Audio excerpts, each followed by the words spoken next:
Mr. Alberto, let me begin with you. We are seeing the rise of conflict in almost every part of the world. And with that, we do know that reports come out every other day. And the people behind this are journalists who are going and risking their lives. Now, why is their duty to report the truth in these parts of the world so very important?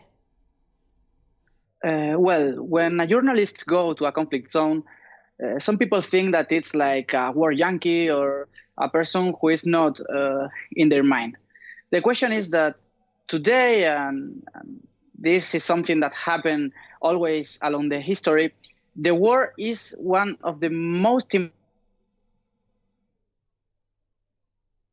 the wars aren't because of justice or because of whatever some people say. The war is just interests, power, money, and resource. So when a person go and report that, it's a kind of way to stop some people from committing war crimes.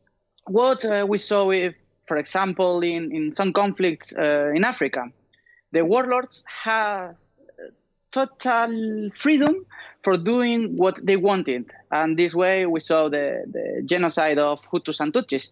Yeah. For example, when a journalist goes to Syria, it's a way to control, to push back these kind of crimes, and a way to make people understand what really is the war.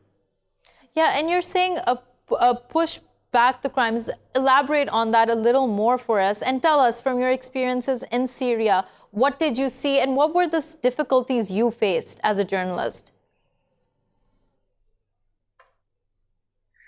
According to my experience as being a journalist, what I see is that it's two kinds of journalists. One of them is the mass media journalist, the agency journalist, and they used to go with everything prepared, with their fixer, with their protection. Yeah. While on the other side, you have to go freely, a kind of on the fly.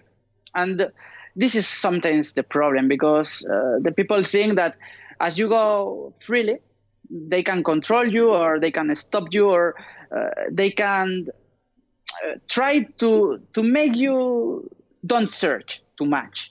So I think that this is the main danger and the main problem that we used to afford. But luckily, if you study good the conflict, if you prepare right, yeah, if you know where to go, with who to go, you can work with relatively without problems.